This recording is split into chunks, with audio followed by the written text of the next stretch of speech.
Три короны и один эшафот. Хотите знать настоящую историю Марии Стюарт?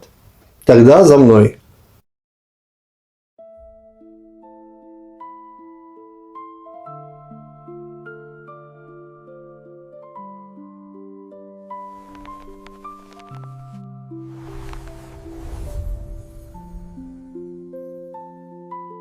Друзья мои, прежде чем мы перейдем к рождению нашей героини, давайте на минуту остановимся и поймем, в какой именно Шотландии она появилась на свет.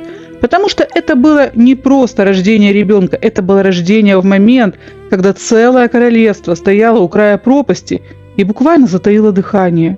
Представьте себе две соседние страны – Англию и Шотландию. Соседи, родственники, почти семья. Казалось бы, живите мирно, обменивайтесь письмами, подарками, невестами, пирогами и дипломатическими улыбками. Но нет. Как это часто бывает в истории, особенно когда речь идет о соседях, они умеют портить друг другу жизнь куда изобретательнее, чем самые заклятые враги. В Англии на троне сидел наш старый знакомый Генрих VIII, человек, который уже успел поссориться с Римом, сменить несколько жен и вообще превратить собственную семейную жизнь в государственную политику. А в Шотландии правил Яков V, молодой король, которому было всего около 30 лет. И что особенно важно, Яков был племянником Генриха VIII. То есть перед нами не просто два монарха, перед нами дядя и племянник. Самое время дружить, правда ведь? Но история, как обычно, посмотрела на эту прекрасную идею, усмехнулась и сказала: «Нет, дорогие мои, сегодня у нас будет война, обида, предательство, паника и королевская нервная система, сложенная вчетверо». 1542 год для Шотландии выдался очень тяжелым. Очень. Отношения с Англией обострились, начались военные столкновения, и в конце концов шотландская армия потерпела болезненное поражение в битве при Солуэй-Мосс. В военные подробности мы сейчас углубляться, конечно же, не будем. Нам важно другое. Для Якова V это поражение стало не просто политическим ударом, оно стало личной катастрофой. Молодой король оказался морально сломлен, его армия унижена, знать недовольна, страна встревожена, английский дядюшка Генрих VIII давит все сильнее, а будущее шотландской короны кажется пугающе хрупким. И вот, в этой тьме был только один луч света. Его жена, королева Мария де Гиз, была на позднем сроке беременности. Вся Шотландия ждала, но ждала не просто ребенка, Шотландия ждала, конечно же, сына. И здесь, друзья мои, важно понять. Сегодня мы можем сколько угодно говорить о правах женщин, о силе королев и о том, что девочка тоже может стать великой. И, конечно, может. Но в XVI веке все выглядело иначе. Королевству нужен был мальчик, наследник, принц, будущий король, который продолжит династию, успокоит знать, укрепит престол и даст стране хотя бы иллюзию стабильности. Тем более, что Яков V и Мария де Гиз уже пережили страшную трагедию. Они потеряли двух маленьких сыновей. Два шотландских принца умерли почти одновременно, оставив после себя не просто семейное горе, а огромную политическую дыру. У короля не было живого законного сына. А значит, судьба династии висела на волоске. И теперь все зависело от одной женщины, одной беременности и одного вопроса, который, наверное, шептали тогда в замках, монастырях и деревенских домах: родится мальчик или девочка? Шотландия молилась о сыне, потому что сын означал продолжение, надежду.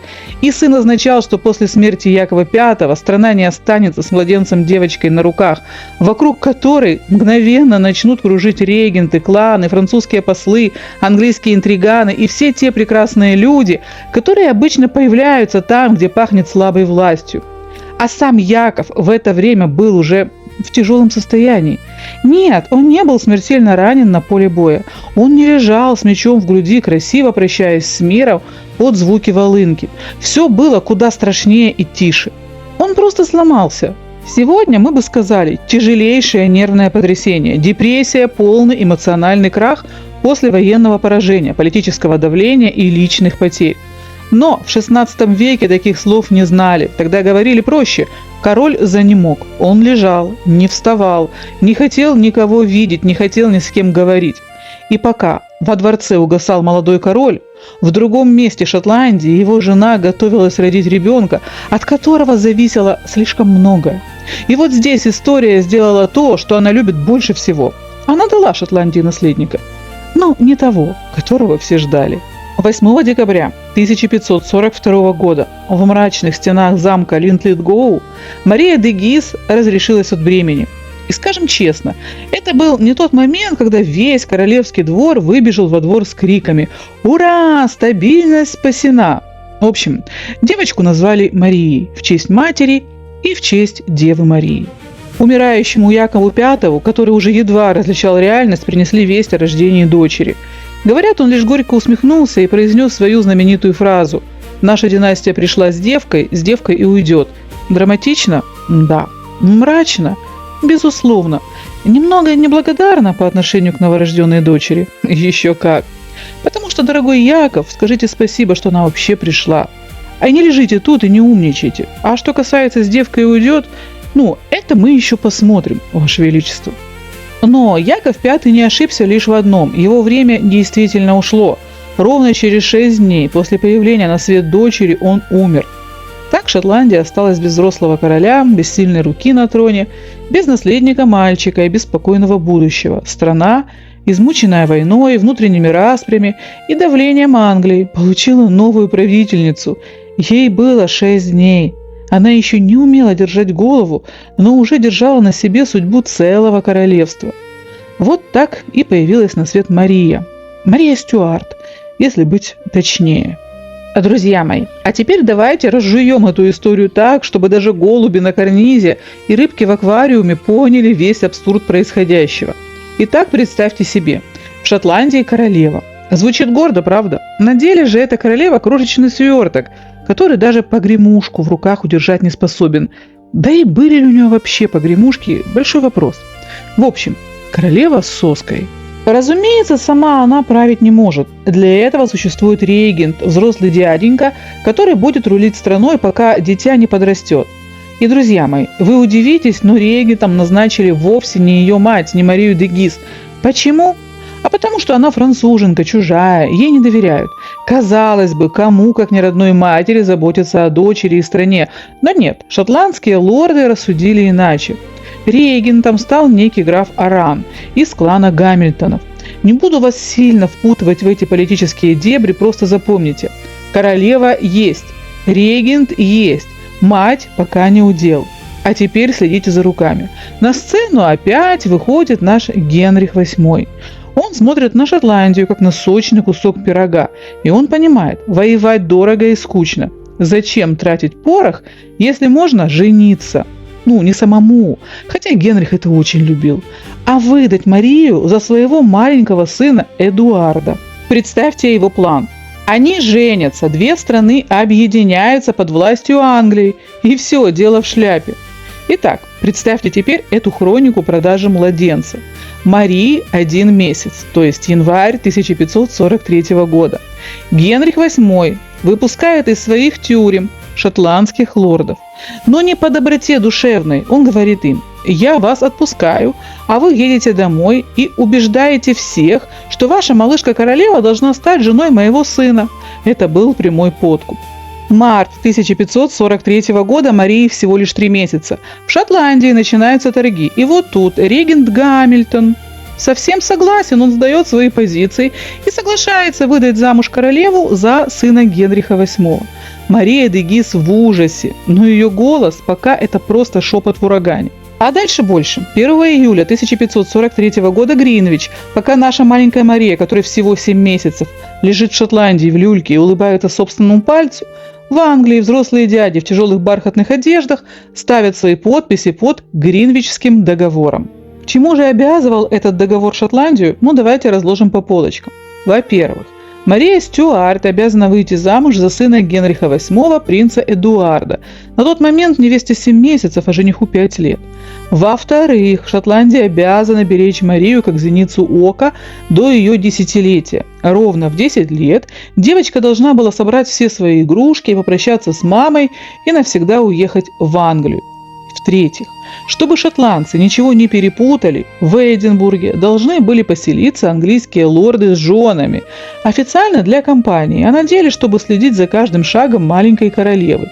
Что это значило для Шотландии? Ну, представьте, друзья мои, что у вас есть маленькая золотая рыбка в своем красивом аквариуме. И тут приходит сосед, большой, шумный и с очком, и говорит: так, рыбка остается у вас, пока она маленькая, но через 10 дней вы отдадите ее мне в мой огромный пруд. А пока я поставлю своего кота рядом с вашим аквариумом, чтобы он присматривал, хорошо ли вы ее кормите. Шотландия, подписывая это, по сути говорила: мы отдаем вам нашу королеву, нашу независимость и наше будущее, только, пожалуйста, не бейте нас больше. Друзья мои, а теперь держитесь крепче, потому что дальше начинается то, что иначе как генриховская наглость не назовешь. Вы же знаете нашего дорогого Генриха VIII. Человек был это, мягко говоря, своеобразный. Если уж вбил себе что-то в голову, то выбить это оттуда невозможно. Казалось бы, все, дело в шляпе, договор подписан, чернила высохли, все формальности соблюдены. Сиди теперь и радуйся. Генрих, ты своего добился. Девочка пусть себе спокойно растет в своей Шотландии, а ты пока можешь, потихоньку, например, нахальничать, но только в рамках приличий. Но нет, Генрих не был бы Генрихом, если бы не взял и одним махом не разнес всю ту конструкцию, которую сам же с таким трудом и выстроил. Едва чернила на договоре подсохли, как у Генриха в голове что-то перемкнуло. Он вдруг подумал: так, погодите, а это же моя невестка, будущая королева Англии, и что это получается? Она целых 10 лет будет сидеть там, в этих диких шотландских горах, среди чертополоха и овсянки? Так, непорядок. А вдруг она там научится, не знаю, например, шотландскому акценту, или, упаси Боже, начнет симпатизировать французам. И тут Генриха понесло. Он заявляет шотландцам: слушайте, ребята, я тут подумал, а давайте вы мне девочку отдадите вот прямо сейчас. Чего тянуть-то? Дедушка Генрих уже и детскую обустроил. У меня тут и климат получше, и интриги побогаче. Пусть живет у меня под присмотром, я ж добрый. Шотландцы, которые только-только выдохнули, что свадьба будет аж через 10 лет, просто лишились дара речи. Представьте себе, ваша дочка в садике знакомится с мальчиком. Они весело поиграли в песочнице, построили домик, обменялись наклейками. В общем, подружились. А на следующий день к вам в квартиру без стука заходят родители этого мальчика, невозмутимо берут ваш диван и направляются к выходу. На ваш закономерный вопрос: что происходит? Они лишь удивленно скидывают бровь и говорят: как же так? Наши дети теперь вместе, мы же родственники. Значит, это и диван наш тоже. И, кстати, девочку вашу мы тоже забираем прямо сейчас. Зачем усложнять? Мы ей уже и раскладушку в коридоре поставили. И ей понравится. Но это была только разминка. Пока шотландцы переваривали идею с раскладушкой в прихожей, Генрих внимательно посмотрел на морскую торговлю. Напомню, Шотландия испокон веков дружила с Францией. Они торговали, обменивались новостями и вместе ворчали на англичан. И вот шотландские купцы, как ни в чем не бывало, грузят свои корабли отличной горной шерстью и отборной соленой рыбой. Корабли поднимают паруса и мирно плывут в сторону Франции. Бизнес, ничего личного. Но тут на горизонте появляется английский флот, и вместо того, чтобы вежливо помахать рукой союзникам, Генрих дает команду арестовать. Шотландцы в шоке. «Эй, вы чего? У нас же мир! Мы же даже договор подписали, детей женим!» А Генрих им из Лондона, так вальяжно прям отвечает: «Так, минуточку. Вы теперь чьи союзники?» «Мои. А Франция мой враг. Значит, ваша рыба – это теперь вражеская контрабанда. И вообще, раз ваша королева моя невестка, то вся ваша торговля теперь под моим личным контролем. Считайте это налогом на будущее счастье вашей малютки». Друзья мои, вы представляете, какой крик поднялся в Шотландии? Это же был просто эталон наглости. Во-первых, он хотел украсть ребенка, по-другому это не назовешь. Во-вторых, он фактически залез в кошелек к каждому шотландскому купцу. Даже те лорды, которые еще вчера шептали: может, Англия это не так уж и плохо, теперь орали громче всех. Мария де Гиз, мать королевы, только и успевала подливать масло в огонь. Ну что, господа, видите теперь, какой заботливый родственник нам достался? Он еще не вошел в дом, а уже выносит мебель и запрещает нам торговать рыбой. Итог предсказуем. Шотландцы посмотрели на свои пустые карманы, на лица английских послов и сказали то, что говорят все гордые люди в такой ситуации. Знаешь что, Генрих, пошел ты... Ну вы поняли куда. В общем, они передумали. В декабре 1543 года шотландский парламент официально признал Гринвичский договор бумажкой для растопки камина. А Генрих был не просто злой, он был в такой ярости, что, кажется, его слышали даже во Франции. Ну а что же было дальше, друзья мои? Ну вы просто представьте себе. Генриху VIII отказали. Повторю медленно, чтобы мы все осознали масштаб трагедии. Генриху VIII отказали. Для обычного человека отказ – это неприятность. Для дипломата – повод подумать. Для Генриха VIII слово «нет», видимо, звучало не как ответ. Оно звучало как государственная измена. Что бы сделал нормальный монарх? Ну, возможно, прислал бы еще золото, пообещал бы льготы купцам, отпустил бы те самые злосчастные корабли с рыбой или на худой конец попробовал бы очаровать Марию де Гиз изысканными письмами. Но Генрих, он, знаете, не искал легких путей. У него был свой фирменный стиль ухаживания, который вошел в историю под феерически ироничным названием «грубое сватовство». Хотя, положа руку на сердце, слово «грубое» тут как сказать про пожар, что это просто тепло. Проще говоря, Генрих начинает жечь Шотландию, просто берет и жжет методично, деревня за деревней. Зачем? Ну, видимо, у него была своя особая логика. Видимо, он искренне считал, что если крестьянам сжечь запасы еды на зиму, если пустить под нож их скот, если спалить урожай дотла, то они просто еще радостнее будут ждать свадебного пира. Ну а что? Свадьба же. Там наконец-то можно будет и поесть. Прекрасный план, Генрих, просто блестящий. Очень тонкий подход. Сразу видно, человек работал над отношениями. Представьте себе эту идиллическую картину. Эдинбург догорает, небо затянуто черным дымом, а юный принц Эдуард ждет невесту у алтаря. Заходит Мария. У нее за спиной еще дымятся родные холмы. Подол роскошного платья слегка подпален английскими факелами. Но она счастлива, ведь она выходит замуж за сына человека, который превратил ее страну в один большой костер. Чтобы вы понимали абсурдность ситуации в наших реалиях. Помните родителей того мальчика, которые вынесли диван из вашей квартиры? Так вот, на следующий день они к вам приходят опять и говорят: мы решили, что дети поженятся. Вы отвечаете: спасибо, но нет. И тогда папа мальчика молча достает канистру бензина, обливает вашу квартиру и говорит: а теперь подумайте еще раз, мы же с добром пришли. Вот это примерно то же самое, только в масштабах целой страны. Горело все. Горели поля с урожаем, горел скот в хлевах, горели запасы еды на зиму, горели дома, горела в итоге даже столица. Это был настоящий кошмар, который шотландцы запомнили на поколение вперед. Да, я понимаю, что на дворе 16 век, нравы попроще, люди погрубее, но даже по меркам сурового 16 века это был какой-то запредельный уровень добывания невесты. Так не сватаются, это не ухаживание, это даже не запугивание, это просто попытка стереть страну с лица земли, чтобы на пепелище сказать: ну что, может все-таки передумаете? Но Генрих не учел одного: на пепелище растет не любовь, а глухая ледяная ненависть. И пока он развлекался с факелами, Мария де Гиз уже приняла решение, которое полностью перечеркнет все его планы.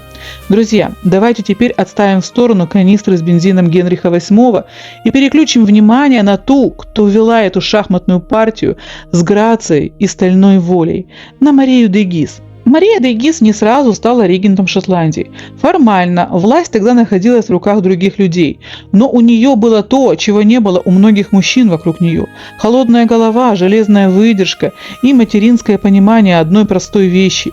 Если Англия хочет забрать ее дочь, значит дочь надо спрятать так, чтобы Генрих подавился собственным планом. Вы только представьте себе эту картину. Где-то там, за стенами замка, полыхает страна. Шотландия бурлит. Война, предательство, заговоры. Лорды готовы перегрызть друг другу глотки за власть, а некоторые уже откровенно поглядывают в сторону Англии. И в этом хаосе в замке Стерлинг растет маленькая девочка. Она не гуляет по вольным лугам, не дышит свежим ветром гор. Она спрятана. Спрятана за толстыми стенами под неусыпной охраной, как самое драгоценное сокровище, которым она, собственно, и является. Но Мария де Гиз понимала, камня и железа мало. Нужна живая защита. И вот тут, друзья мои, затаите дыхание. Мария де Гиз делает ход, который сегодня назвали бы шедевром контрразведки. Она окружает свою дочь не просто слугами, а создает уникальный отряд. Она выбирает 4 девочек. Все они ровесницы королевы. Все они из самых влиятельных, самых зубастых и гордых родов Шотландии. Мария Биттон, племянница кардинала, самого богатого человека страны. Мария Сеттон, дочь лорда Сеттона, чья преданность была легендарной. Мария Флеминг, внучка с короля Якова IV, то есть почти родственница. Мария Ливингстон, дочь хранителя замка, где прятали королеву. И самое главное, всех их зовут Мариями. 4 Марии, которые потом войдут в легенду вместе с Марией Стюарт. И теперь давайте разжуем, почему это было не просто мило, а гениально. Во-первых, эти девочки происходили из важных семей, а значит, их роды оказывались тесно связаны с судьбой королевы. Когда твоя дочь растет с маленькой правительницей, ты уже не просто сторонний наблюдатель, ты вовлечен. Ты связан, ты внутри этой истории. Предать королеву становится сложнее, когда рядом с ней находится твой собственный ребенок. Это не гарантия, конечно, мы все-таки говорим о 16 веке, где люди могли предать даже за хороший кусок земли или плохо написанное письмо, но все равно это создавало вокруг Марии Стюарт круг личной заинтересованности и верности. Во-вторых, это был вопрос безопасности. И вот здесь, друзья мои, представьте себе 16 век. Никаких газет с фотографиями, никаких новостных порталов, никакого инстаграма, где королеву уже утром выложили бы с подписью «Маленькая Мария Стюарт сегодня в Стерлинге, платье от местной швеи». Ставьте лайк. Представьте, английский шпион пробирается в замок. Перед ним 5 одинаково одетых девочек в роскошных платьях. Все одного возраста, все щебечут по-французски. И всех зовут Мария. Это была идеальная дымовая завеса, живой камуфляж. Конечно, не надо представлять их как одинаковых двойников из театральной комедии. Они не были копиями друг друга. Это не был детский отряд клонов в бархате. Но сама идея была блестящей. Маленькая королева больше не была одинокой фигурой, на которую все смотрят и думают: вот она, забрать ее значит забрать Шотландию. Теперь вокруг нее был круг девочек, семей, связей, верности, путаницы и защиты.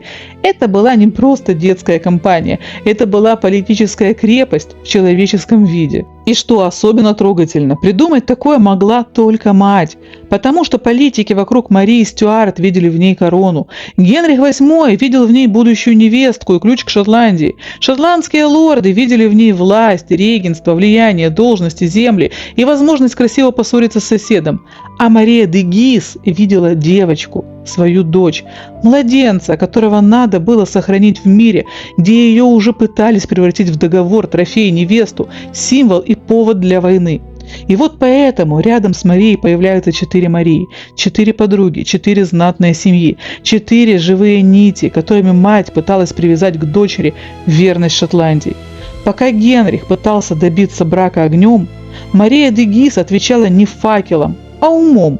Он жег деревни, а она строила защиту. Он хотел вырвать ребенка из страны, а она прятала ребенка внутри самой Шотландии, среди стен, союзов, преданных людей и девочек, которые однажды станут не просто фрейлинами. И вот тут, друзья мои, надо признать, у Генриха были пушки, солдаты и наглость.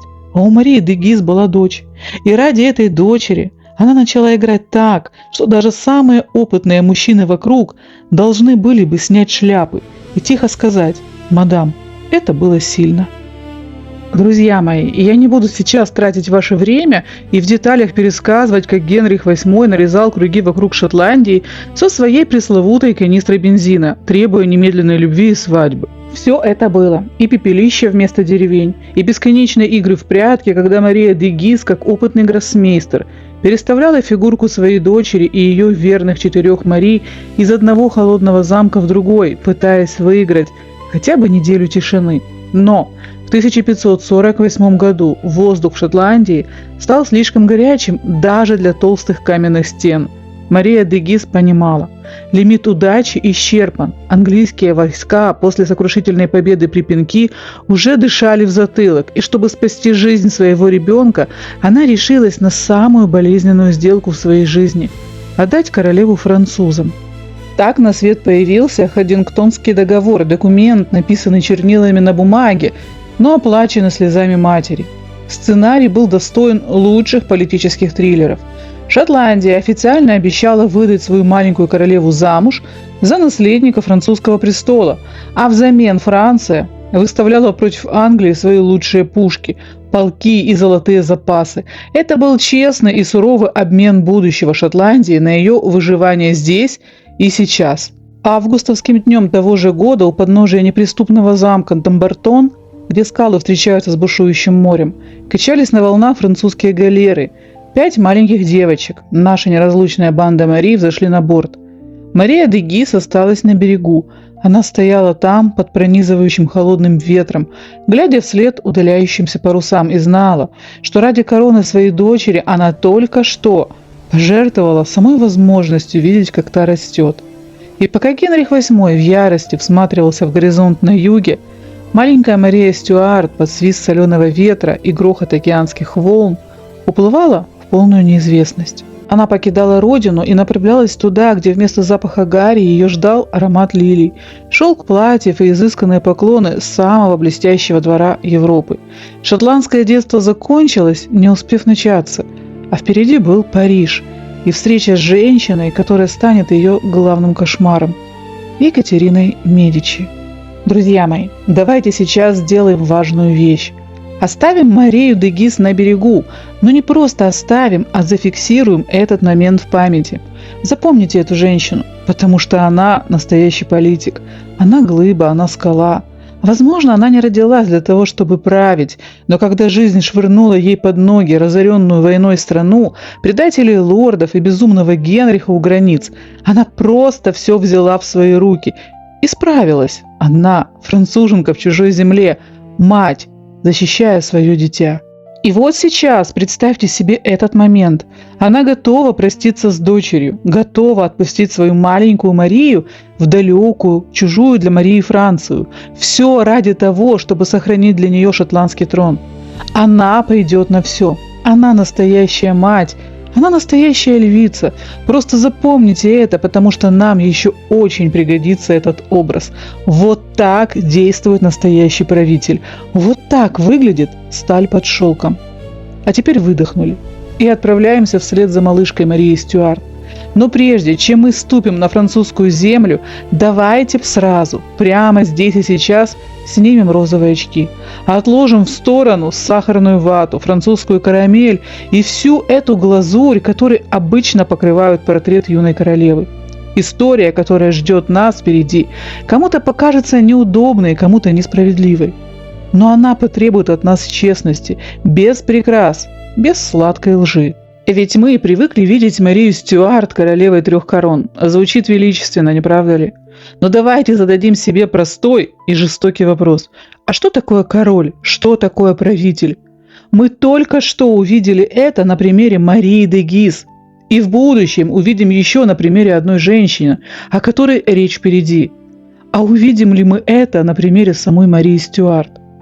Всегда нужно помнить одну простую истину. Король, правитель, политик – это не костюм, который можно надеть по случаю коронации. Хорошо, когда ты родился королем, но гораздо важнее являться правителем по сути, по внутреннему стержню, по готовности встать между страной и опасностью. Мария Стюарт была королевой по крови, это безусловно. А была ли она ей по сути? Давайте разбираться без иллюзий. Но прежде чем мы торжественно выпустим маленькую Марию на французский берег и сами вместе с ней сойдем с корабля, давайте еще раз остановимся. Потому что важно понять не только, откуда она уехала, но и куда она приехала. А приехала она не просто во Францию с красивыми замками, виноградниками и людьми, которые умеют произносить слово «политика» так, будто это сорт дорогого сыра. Нет. Мария прибыла в один из самых блестящих, опасных и сложных дворов Европы. И прежде чем мы познакомимся со всеми этими прекрасными людьми, которые уже ждут маленькую Марию Стюарт во Франции, давайте вернемся опять назад во времени. Итак, когда-то на французском троне сидел Франциск I. Да-да, наш старый знакомый, блистательный, амбициозный, красивый король эпохи Возрождения. Человек, который любил искусство, славу, войну, женщин и вообще все дорогое, опасное и плохо заканчивающееся. Но однажды его блеск очень больно столкнулся с реальностью. В 1525 году Франциск I потерпел сокрушительное поражение в битве при Павии и попал в плен к императору Карлу V. Для Франции это был не просто военный провал, это был политический кошмар. Король Франции оказался в руках врага. Чтобы вернуть себе свободу, Франциск был вынужден подписать тяжелые условия. И среди этих условий было одно особенно жестокое. Вместо него в Испанию должны были отправиться его сыновья. То есть не на обучение, не посмотреть мир, не пожить при иностранном дворе и выучить язык и манеры. Нет. Два мальчика, дофин Франциск и его младший брат Генрих, стали заложниками. Представьте себе картину. Франциск I переходит границу. Он сияет, он наконец-то дома. Он спешит к своим охотам, балам, к своей безграничной власти. Он проходит мимо своих детей, едва удостоив их взглядом. Для него они просто разменная монета в большой игре. А мальчики, они стоят и ждут. Младшему Генриху всего 7. Он не понимает высокой политики. Он просто видит спину отца, который уходит прочь, и видит впереди хмурых испанских стражников. Он плачет, громко, по-детски, от невыносимого чувства брошенности. На маленького принца никто не обращает внимания. Придворные заняты приветствием короля. И вот тогда из толпы нарядных придворных выходит женщина. Ей примерно 26 лет. Она одета в безупречное платье, она уже вдова. Это Диана де Пуатье. Она единственная во всем этом блестящем собрании почувствовала боль ребенка. Диана подходит к плачущему Генриху, наклоняется к нему и нежно, по-матерински целует его в лоб. Это был просто жест сочувствия, попытка хоть как-то согреть маленькое сердце перед тем, как его утянут в холодную тьму чужого плена. И представьте себе, что Генрих, маленький ребенок, запомнил этот образ навсегда. Дама в черном, аромат ее духов и этот поцелуй стали единственным светлым воспоминанием, которое он взял с собой в Испанию. Для него она стала не просто женщиной, она стала ангелом, который не предал. А дальше начинается ад. 4 долгих года заложники жили в испанских крепостях. Их держали в сырых покоях, почти как в тюрьме.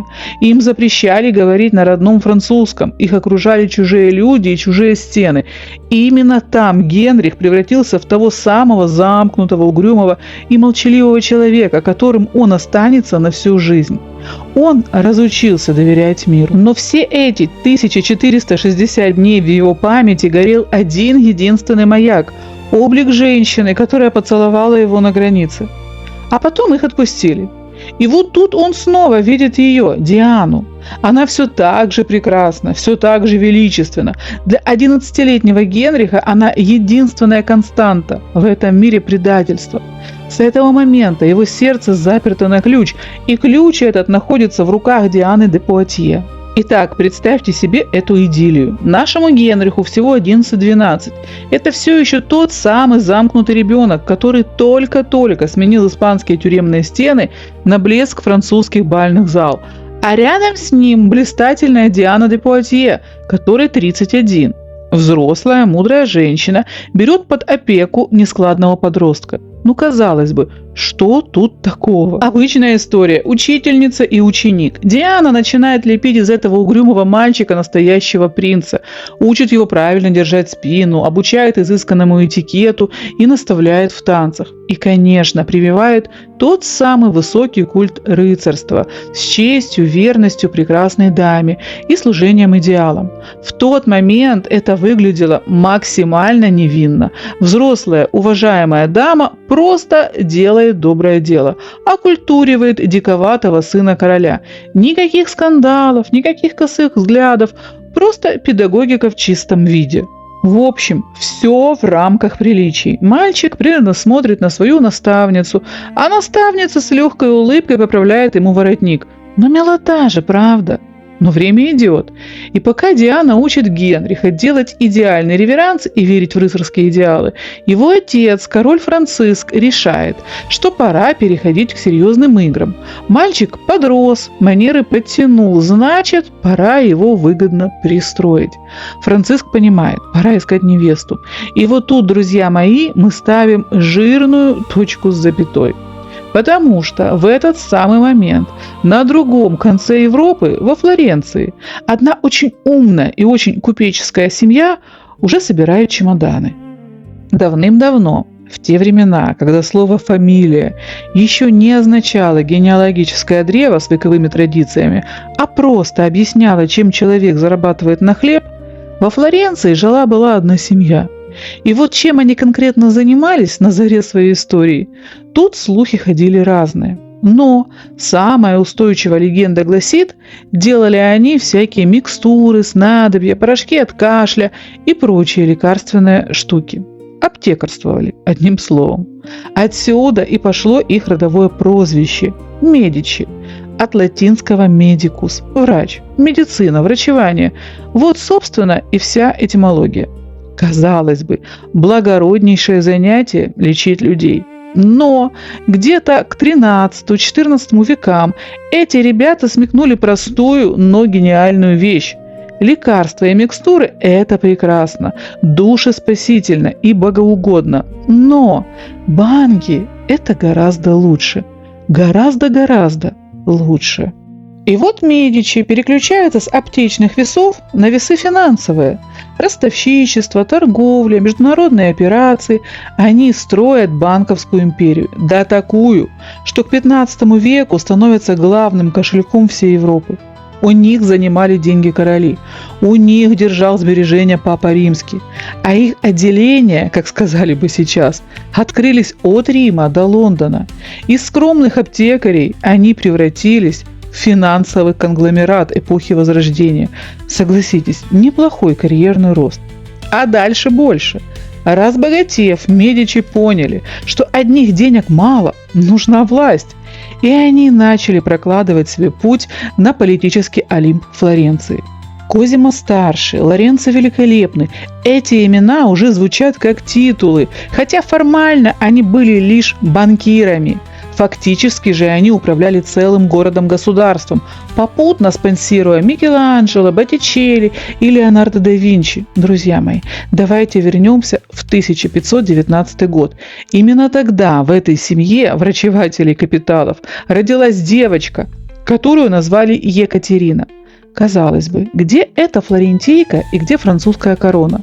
Чтобы вы понимали масштаб недоумения современников, это все равно, как если бы сегодня какой-нибудь условный принц, скажем, Гарри, женился, например, на американской актрисе. Вроде бы ярко и громко, но старые лорды в Букингемском дворце хватаются за сердце от такого мезальянса. Мы не будем сейчас подробно расписывать все интриги флорентийских улиц и то, как Медичи шли к власти. Поверьте, об этой семье мы еще расскажем. Они заслуживают целого сериала, а не просто ролика. Сейчас нам важно другое. Почему же блистательный Франциск I, король-рыцарь, законодатель мод и ценитель голубых кровей, внезапно остановил свой взгляд на купеческой дочке? Ответ, друзья мои, прост до безобразия. Если отбросить в сторону рыцарские романы, Франциску нужны были деньги. Король Франции постоянно воевал, строил роскошные замки и жил на широкую ногу, а казна, как это часто бывает, напоминала дырявое решето. И тут на горизонте появляется Папа Римский, Климент VII, тоже из рода Медичи, разумеется, который предлагает сделку, от которой невозможно просто отказаться. Горы золота. Екатерина привезла с собой такое приданное, что французские казначеи плакали. И, конечно, политические связи. Союз с папой – это вам не шутки, это ключ к влиянию во всей Италии. Ну и вот еще что. Помните, что Генрих на тот момент был лишь вторым сыном. Он не был наследником престола. Франциск рассуждал проще. Для первого сына я найду принцессу по крови, а второй, пусть женится на деньгах. Нужно же платить солдатам. Так, судьба маленькой Екатерины была решена. Ее купили для французского двора как драгоценную вазу, которая должна была заткнуть финансовую дыру в бюджете. Друзья мои, и вот представьте себе эту картину. Юная невеста Екатерина Медичи, которой едва исполнилось 14 лет, прибывает в Марсель. Прибывает не абы как, а с помпой, достойной наследницы банкирской империи. На барже, в окружении золота, шелков и целой свиты в сопровождении самого Папы Римского. Фанфары, блеск, толпы зевак. В общем, все как положено, все как у людей. И вот, золото сгрузили, формальности уладили, приданное, те самые монеты, ради которых все и затевалось, благополучно перекочевали в сундуки французского короля Франциска. И вы знаете, как только крышка сундука захлопнулась, сама девочка Франциску стала, скажем прямо, не очень-то и интересно. Купчиха. Свое дело сделала, можно и забыть о ней до поры до времени. Екатерина ступила на берег, и французский двор дружно издал звук «да». Для них она не была принцессой, она была дочерью банкира, которую привезли оплатить королевские долги. Да и принц Генрих, юный супруг от своей принцессы, не воспылал. Казалось бы, первая брачная ночь, романтика. Но нет. Брак, как водится, в таких случаях должен был быть консумирован, то есть осуществлен по факту, со свидетелями. И вот представьте себе эту картину, от которой у меня лично наворачиваются слезы умиления. Франциск I, будучи человеком широких взглядов и неуемного любопытства, решил лично убедиться, что его запасной сын Генрих справится с задачей. Король остался в спальне новобрачных, чтобы, как это помягче сказать, проконтролировать процесс. Говорят, он вышел оттуда вполне довольный, заявив, что оба показали себя молодцами. Прелесть, правда? Просто семейный уют, как он есть. Вот незадача. Генрих хоть и выполнил отцовский наказ, душой и телом стремился совсем в другую сторону. Ему было 15 или около того, историки до сих пор ломают копья точную дату. А Диане де Пуатье около 35. Именно в этот период их отношения и школы благородных манер переходят в стадию горячего романа. Представьте себе этот контраст. Законная жена, маленькая, напуганная итальянка, которую все презирают. И Диана, ослепительная, властная, вечно молодая богиня, которая стала для Генриха центром вселенной. Диана не просто стала его любовницей, она стала его смыслом жизни. Он носил ее цвета, он дышал по ее команде. А Екатерина... А что Екатерина? Екатерина училась быть невидимкой. А дальше судьба подкидывает Екатерине новый поворот. Старший брат Генриха, дофин Франциск, внезапно умирает. И наш угрюмый принц в один миг становится наследником престола. И вот тут на купчиху Екатерину Медичи вдруг обращают более пристальное внимание. Нет, ее по-прежнему не полюбили. Вы что, куда там? Но теперь-то она будущая королева. И это заставляло считаться с ней хотя бы на публике. И вот в каком положении она оказалась. Жена наследника, но нелюбимая жена, будущая королева, но без реальной власти, в окружении двора, который ее презирает, и в тени блистательной Дианы, которая фактически правит бал. С такой закалки начинаются настоящие королевы или ломаются. Но Екатерина не сломалась, хотя поначалу это было совсем не очевидно. Друзья мои, давайте на минуту заглянем в замочную скважину королевской спальни. Хотя, признаться, там долгое время было так же тихо и пусто. Наш Генрих настолько сильно и безвозвратно любил свою тетю Диану, что окончательно позабыл дорогу в спальню законной жены. Поначалу он еще захаживал туда, но вы же помните, под строгим и неустанным надзором папы Франциска. Но стоило папе отвернуться, как сын тут же сбился с курса. А ведь ситуация была аховая. Генрих – наследник, будущий король, а королю, простите за прямоту, нужны не просто романтические вздохи, а живые, кричащие наследники. По Парижу уже вовсю ползли ядовитые слухи. Пусть эта флорентийская аптекарша возвращается в свою лавку, выходит замуж за провизора и толчет там свои порошки. Нам нужна нормальная женщина, которая сможет родить Франции дофина, а не этот бракованный товар. Казалось, развод неизбежен, и чемоданы Екатерины уже стояли на пороге. Но тут на сцену выходит, кто бы вы думали, Диана де Пуатье. Представьте себе весь сюрреализм и абсурд этой картины. Любовница короля заставляет своего обожаемого Генриха посещать спальню жены. Более того, Диана, как заправский логист, буквально составляла графики посещений и следила, чтобы Генрих исполнял долг по расписанию. Зачем ей это было нужно? Любовь к ближнему? Вовсе нет. Диана была чертовски умна. Если Генрих разведется, ему привезут новую жену. Новая принцесса может оказаться молодой, ослепительно красивой и, упаси Боже, настоящей аристократкой, а не купчихой. Новая королева могла бы влюбить в себя Генриха и вышвырнуть Диану на свалку истории. А тихая, забитая Екатерина-аптекарша Диану вполне устраивала. Она была безопасна. Поэтому Диана всеми руками и остальными частями тела ратовала за то, чтобы Генрих шел к жене. Однако графики графиками, а колыбель все равно пустовала. И вот тогда на пороге появился человек по имени Жан Фернель. Друзья, давайте не будем превращать наш рассказ в заседание гинекологического кабинета. Скажем лишь вежливо. Доктор Фернель был блестящим врачом своего времени. Он внимательно изучил анатомические особенности супругов, скажем так, и объяснил им, как надо, с чисто технической точки зрения.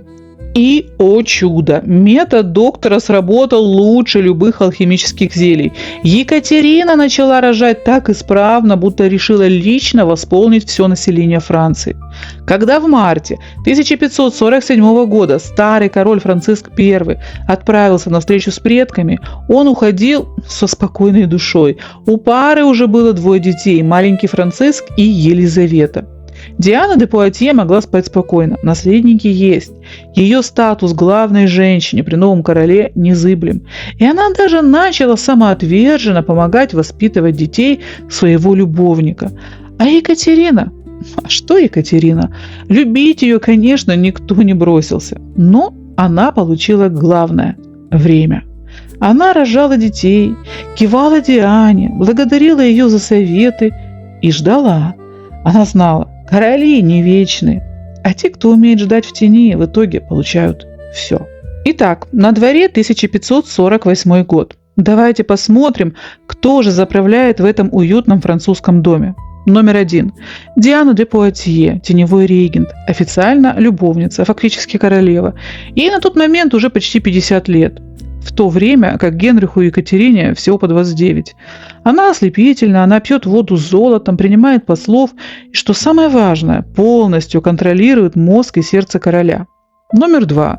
Генрих II, преданный рыцарь, король, который до сих пор смотрит на Диану глазами того самого 7-летнего мальчика, которого она когда-то поцеловала на границе. Он делает все, что она скажет, даже заходит к жене, исключительно по графику, составленному Дианой. Номер 3. Екатерина Медичи, терпеливая мать. Законная королева, купчиха, которая к этому времени уже исправно поставляет наследников. Если вы думаете, что она в восторге от того, что Диана нянчит ее детей и выбирает им кормилец, окститесь. Она ненавидит эту ситуацию каждой клеточкой своего тела. Но она молчит. Она настоящий мастер маскировки. Улыбается Диане, а в уме считает, сколько той осталось до старости. А теперь запускаем в этот террариум еще 2 хищников. Ознакомьтесь, братья де Гизы. Судя по фамилии, вы уже догадались, это родные братья той самой Марии де Гиз, что осталось в Шотландии. То есть, они родные дяди нашей малютки Марии Стюарт. Франсуа де Гиз, храбрый воин, весь в шрамах, кумир толпы. И Шарль, дьявольский умный политик, заправляющий церковными деньгами. Эти двое – люди феноменальных амбиций. Они прекрасно понимали, чтобы править Францией, нужно дружить с тем, кто держит короля за руку, а за руку его держит Диана. Поэтому Гизы и Диана де Пуатье создали союз меча и кошелька. Они ее главные союзники. Она их пропуск к уху короля. Екатерина Медичи для них всего лишь досадная помеха, аптекарша, которую можно не брать в расчет. И вот представьте картину. Берег Франции, ветер, крики чаек. На берегу стоит эта веселая семейка в ожидании корабля из Шотландии. Король Генрих II, добрый папаша, готовый принять дочку своей шотландской союзницы, Диана де Пуатье, великолепная и властная, уже приготовившая для Марии роль идеальной принцессы. Екатерина Медичи, официальная королева, которая понимает, что с прибытием этой 5-летней девочки ее собственные дети отойдут на второй план. И дяди Гизы. Они потирают руки в предвкушении власти. Ну и, конечно, жених, дофин Франциск. Маленький, болезненный 4-летний мальчик, который еще не знает, что его судьба была решена в кабинетах больших дядей задолго до его рождения. Какая ирония! 5-летнюю Марию везут в этот улей, где каждый преследует свою цель. Для дядей она козырь, для Дианы – союзница, для Генриха – символ политического союза. И только Екатерина Медичи смотрит на этот корабль и видит не ангелочка, а еще одну Гиз, которая скоро начнет смотреть на нее свысока. Друзья мои, мы не будем превращать нашу историю в затянутый мультфильм о детстве. Давайте сразу перейдем к сути и разберем, в какой теплице выращивали эту прекрасную и ядовитую лилию. Чтобы вы понимали, Мария Стюарт не просто росла во Франции, она была центром этой вселенной, ее золотым стандартом. Представьте себе обстановку, роскошь, доведенная до абсурда, красота, от которой рябит в глазах, и бесконечная, обожающая любовь. Король Генрих, он не просто любил Марию, он в ней души не чаял. Для него она была идеальной дочерью. Более того, он официально поставил девочку выше своих собственных детей. Почему? Потому что она уже была королевой, а они всего лишь принцами. Она была солнцем, вокруг которого вращались все остальные. Ее жених, дофин Франциск, был ровесником, но Мария была заметно выше, сильнее и, честно говоря, живее. Этот болезненный, бледный мальчик смотрел на нее снизу вверх, в полном и немом восторге. Она уже тогда привыкала им командовать, а он был счастлив подчиняться своей сияющей королеве. Мария жила в мире, где не существовало слова «нет». К ее услугам были величайшие поэты, философы и учителя. Она блестяще фехтовала словами на латыни, музицировала и сидела в седле, как амазонка. Она была самой яркой звездой французского двора, умной, талантливой и бесконечно уверенной в своем превосходстве. Трудности? Какие трудности? Она не знала, что такое борьба за выживание. Весь мир подавался ей на серебряном подносе. А теперь посмотрим, кто же формировал характер этой юной особы. И вот здесь, друзья, кроется корень всех будущих бед. Дяди Гизы. Эти матерые хищники постоянно были рядом. Они шептали ей: «Мария, ты Стюарт, ты еще и Тюдор, в твоих жилах течет кровь истинных королей. Ты не просто королева Шотландии, английская корона тоже принадлежит тебе по праву. Ты элита, ты плоть от плоти монархии». И еще была Диана де Пуатье, вечно молодая и властная фаворитка. Она стала для Марии ролевой моделью. Диана учила ее, как быть настоящей женщиной и властью, как очаровывать и как изящно презирать тех, кто стоит ниже. А что же законная королева Екатерина Медичи? Для юной Марии она была лишь той скучной теткой в черном. Женщина, которая постоянно рожает, вечно что-то терпит и пахнет не духами, а аптечными снадобьями. Купчиха, презрительно бросали дяди Гизы. Всего лишь Медичи, вторила им свита. Мария выросла с убеждением, что уважать эту женщину ниже ее достоинства.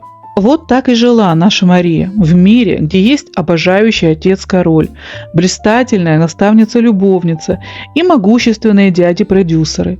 Она привыкла, что короны падают к ее ногам сами собой. Это была катастрофическая ошибка воспитания. Марию научили быть королевой на балу, но ее не научили быть политиком в грязи. Друзья мои, вы же знаете, как я люблю, когда мы не просто пересказываем факты, а останавливаемся и начинаем рассуждать. И вот сейчас именно тот случай, когда нужно не бежать галопом по датам, а задуматься о природе такого явления, как политическая недальновидность, а заодно и простой человеческой глупости, которая в политике, как вы понимаете, просто недопустима. Потому что короли и королевы – это не просто люди в красивых платьях, это правители. И с них спрос особый. Мы с вами с этого начинали. Помните наш долгий разговор о Марии де Гиз? И вот, теперь глядя на нашу выросшую Марию, давайте этими же мерками и измерим ее.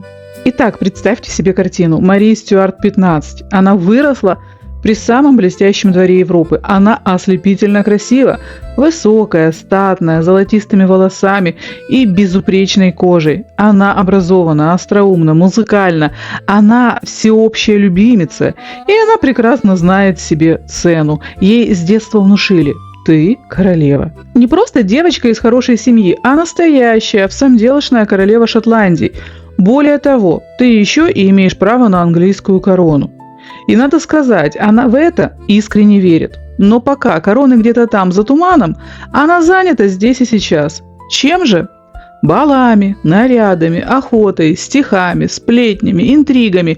И вот тут, друзья мои, начинается та самая недальновидность, от которой у политического стратега свело бы скулы.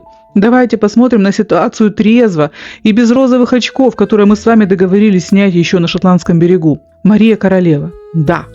Но кто отдал ей право унижать другую королеву?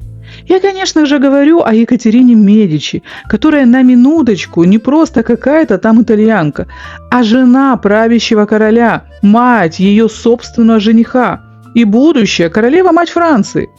Да, Екатерина в тени. Да, ее уезжает муж, ее топчет Диана де Пуатье, над ней смеется весь двор. Но это, друзья мои, называется бить лежачего. Когда ты юная, прекрасная, обожаемая всеми девочка, позволяешь себе вслух называть королеву Франции купчихой за ее спиной, а иногда и в лицо, это не смелость, это глупость. Потому что давайте рассуждать здраво. Мы говорим о недальновидности политика. Хороший политик, будь то король, королева или министр, обязан просчитывать ситуацию хотя бы на несколько шагов вперед.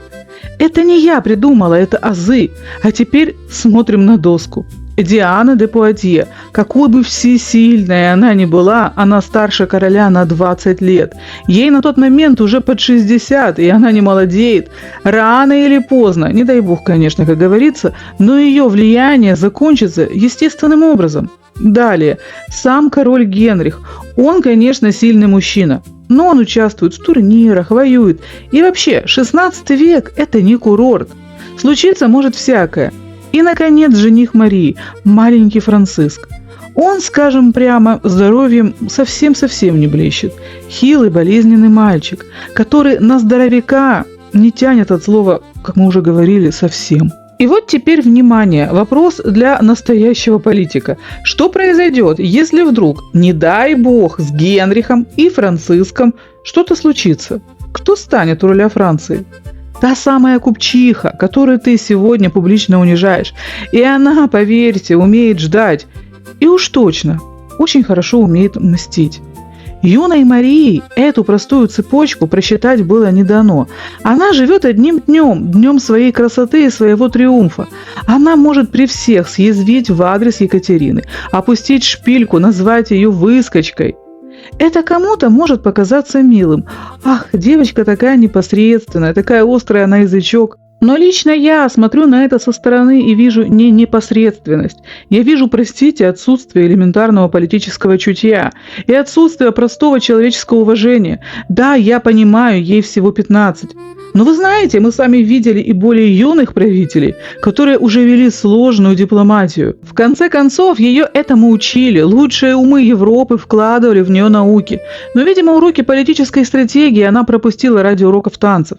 И мы с вами, зная, что будет дальше, уже начинаем тихо нервничать, потому что свадьба, которая должна была стать ее величайшим триумфом, на самом деле это пир во время чумы. Чумы, которая придет откуда не ждали. Друзья мои, прежде чем мы перейдем к самой свадьбе, к фанфарам, балам и всему этому великолепию, давайте остановимся на одной, казалось бы, незначительной детали – на выборе платья. Казалось бы, платье и платье, что тут такого? Но, как выяснится из нашей истории, именно этот выбор оказался очень важен, потому что он показывает нам характер нашей героини лучше, чем тома ее биографии. Итак, в те времена во Франции существовала четкая, устоявшаяся веками традиция. Белый цвет считался цветом траура. Белое платье носили вдовы, потерявшие своих мужей. Белый цвет был цветом скорби, цветом отречения от радости жизни, цветом печали.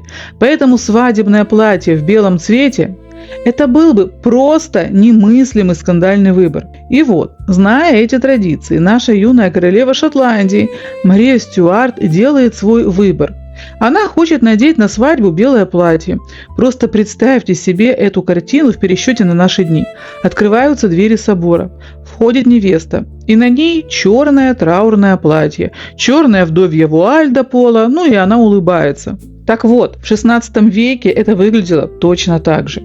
Любой другой принцессе такое бы даже в голову не пришло. Точнее, пришло бы, но она бы даже не посмела об этом заикнуться. Но тут сошлись несколько факторов. Фактор первый. Король Генрих II, который буквально боготворил Марию и был ее фанатом номер один. Знаете, есть такие родители, которые на любой каприз ребенка отвечают: «Машенька знает, как лучше». Вот Генрих был именно таким. Мария захотела белое, значит, Мария будет в белом. Плевать на традиции. Фактор второй. Она же королева. Не просто невеста, не просто дофина, а королева Шотландии. Ей вообще-то никто и не указ. Кто и что скажет. Она по статусу выше всех присутствующих, кроме самого короля. И она это прекрасно знает. И фактор третий, самый человеческий. Она захотела выпендриться. Да, именно так. Быть не такой, как все. Показать, что она особенная, что ей законы не писаны. В принципе, мы здесь не можем ее строго осуждать. Юная девочка, всеобщая любимица, красавица. Захотела проявить смелость и дерзость. Проявила. Но одно я вам скажу точно. Именно с того дня пошла мода на белое свадебное платье. Мария Стюарт стала законодательницей, сама того не планируя.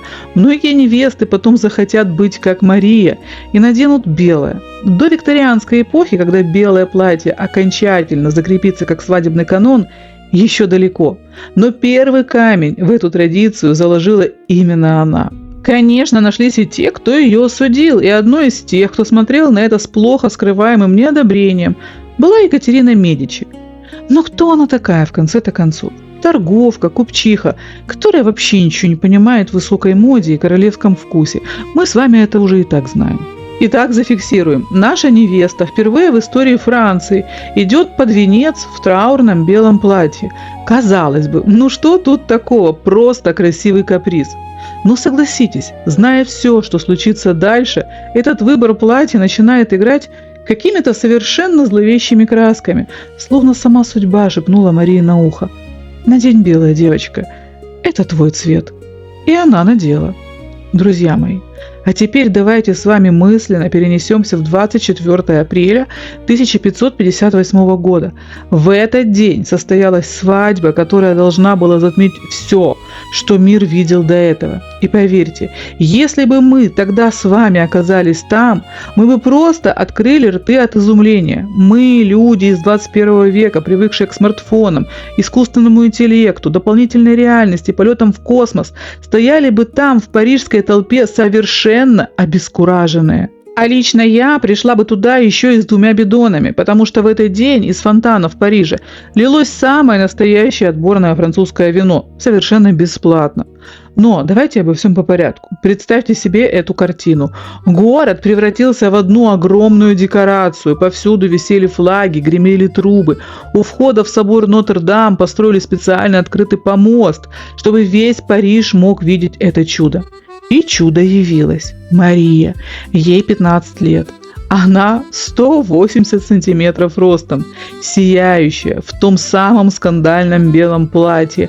Она выглядела как античная статуя, которая ожила под французским солнцем. На ее шее висел огромный кулон с драгоценностями, который ей подарил Генрих II. Она буквально ослепляла. И Франциск. Посмотрим на него. Мальчику 14 лет, но он выглядел на 10. Маленький, бледный, с вечно открытым ртом из-за аденоидов и слабым подбородком. Он едва дышит под тяжестью своего расшитого золотом камзола. Это была свадьба львицы и котенка. Франциск смотрел на нее не с любовью мужчины, а с благоговением фаната, которому разрешили постоять рядом с кумиром. И Мария это знала. Она принимала его поклонение как должное. Это было шоу государственного масштаба. Дяди Гизы не поскупились. В толпу бросали монеты, но так много и так рьяно, что началась давка. Люди готовы были задушить друг друга за золотую память о свадьбе. Ну да-да, и вода в фонтанах Парижа на этот день стала вином. А вечером началось то, что мы бы назвали фестивалем высоких технологий XVI века. По залам плыли механические корабли с серебряными парусами, в которых сидели принцы и принцессы. В этот день Мария окончательно поверила, что она неприкасаемая. Когда весь Париж кричал «Да здравствует королева!», легко забыть, что под ногами не только ковры, но и змеи. Екатерина Медичи стояла рядом. Она видела, как ее старший сын, ее первенец, выглядит жалкой тенью на фоне этой белой фурии. Для матери это был удар под дых. А Диана де Пуатье блистала рядом с королем, уверена, что ее власть вечна. Друзья мои, Мария была так занята своим триумфом, что не заметила главного. Она стала слишком яркой. А в политике, как и в природе, слишком ярких первыми стараются съесть. А теперь давайте на минуту задержим это мгновение, этот золотой год Марии Стюарт. Если бы мы снимали об этом кино, то сейчас на экране был бы сплошной фильтр, мягкий фокус, ослепительное солнце, шелка и бесконечный смех. После свадьбы в апреле 1558 года Мария была на вершине мира. Она молода, она любима, и она, по сути, считается второй женщиной в государстве. Но технически, конечно, есть Екатерина Медичи. Но, как мы уже поняли, в то время с этой черной теткой мало кто считался. Была еще ослепительная Диана де Пуатье, которая заправляла всем. Но Мария видела в ней наставницу, а не соперницу. Мария жила в полной уверенности, что это вечное лето никогда не кончится. Но именно в это время, пока Париж танцевал, на другом берегу Ла-Манша начинают сгущаться тучи, которые позже превратятся в настоящий шторм. В Лондоне 17 ноября 1558 года время замерло. В Сент-Джеймском дворце испустила последний вздох королева Мария I. И пока в Париже наша Мария Стюарт затягивает корсет для очередного бала, в Англии на шахматную доску выходит фигура, которая умела просчитывать свои ходы не на 2, не на 3, а на 333 тысячи шагов вперед. На трон садится Елизавета I, дочь Анны Болейн и Генриха VIII. Для всего католического мира она незаконно рожденная, бастард, еретичка, но для самой Елизаветы это не имело никакого значения. Она выжила в Тауре, она прошла через допросы, она научилась молчать, когда нужно, и бить, когда не ждут. Она не была просто женщиной в короне, она была политиком до мозга костей. Каждое ее слово было взвешено, каждый взгляд оценен. Пока другие искали любви, она искала власти и стабильности для своей страны. А теперь давайте разжуем этот политический слоеный пирог, чтобы вы поняли, почему в 1558 году в Париже у всех буквально загорелись глаза. Чтобы понять масштаб амбиций, нужно на минуту забыть о чувствах и посмотреть на карту Европы глазами хищника.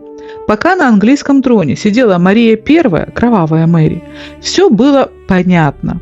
Она была истовой католичкой. Она была замужем за королем Испании. И Франция ее, честно говоря, побаивалась. К тому же она была законной со всех точек зрения. Оспаривать ее права было не только опасно, но и бессмысленно. Французский двор просто ждал. И вот Мария Кровавая умирает. И посмотрите, какая логика включается в голове у короля Генриха II и дяди Гиз. С точки зрения католической церкви, а значит и всей Франции, брак Генриха VIII с Анной Болейн был незаконным, ведь Папа Римский его не признал. Следовательно, их дочь Елизавета – бастард, а бастарды не могут носить корону. А кто следующий в очереди по чистоте крови? Конечно же, внучка старшей сестры Генриха VIII, наша Мария Стюарт. Для Франции это был не просто юридический спор, это был шанс на джекпот тысячелетия. Представьте себе их рассуждения. Если Мария Стюарт садится на английский трон, то под властью одной семьи, под влиянием Франции оказываются Франция, Шотландия, Англия. Это же стратегический шедевр. Объединить 3 короны на голове одной 16-летней девочки, которая полностью слушается своих дядей и обожает своего свекра. Для дяди Гиз это был ням-ням высшего порядка. Стать дядьями королевы сразу 3 стран. Да это же статус полубогов. И тут на их пути встает какая-то рыжеволосая Елизавета, которая мало того, что незаконная, так еще и протестантка. В Париже искренне возмутились. Это выглядело так. Друзья, так дела не делаются. У нас тут есть идеальная, законная католическая Мария. А вы сажаете на трон дочь той самой Болейн? Это же просто нелепая случайность, которую нужно немедленно исправить. Генрих II и Гизы даже не рассматривали Елизавету как серьезного игрока. Они видели в ней какое-то временное дурацкое недоразумение, которое легко смахнуть с доски. Они считали, что английский трон – это их законная собственность, которую просто кто-то временно занял, пока хозяева были в отъезде. Да, в завещании Генриха VIII Елизавета была прописана, но для французов это завещание было Филькиной грамотой, потому что его написал еретик. Они были так ослеплены этой мечтой о тройной короне, что совершили самую главную ошибку политика. Они просто недооценили врага. Друзья мои, давайте на минуту остановимся и разберем один очень важный момент. Когда мы говорим о Великой Елизавете, многие сразу вспоминают: ну позвольте, но какая же она великая? Она же кузину свою Марию Стюарт на плаху отправила. Друзья мои, я, честно говоря, не знаю, кузина или не кузина, я не разбираюсь в этих тонкостях родства, поэтому прошу простить меня заранее. Но давайте продолжим. Да, Марию Стюарт она отправила на плаху. Мы знаем, чем закончится эта история.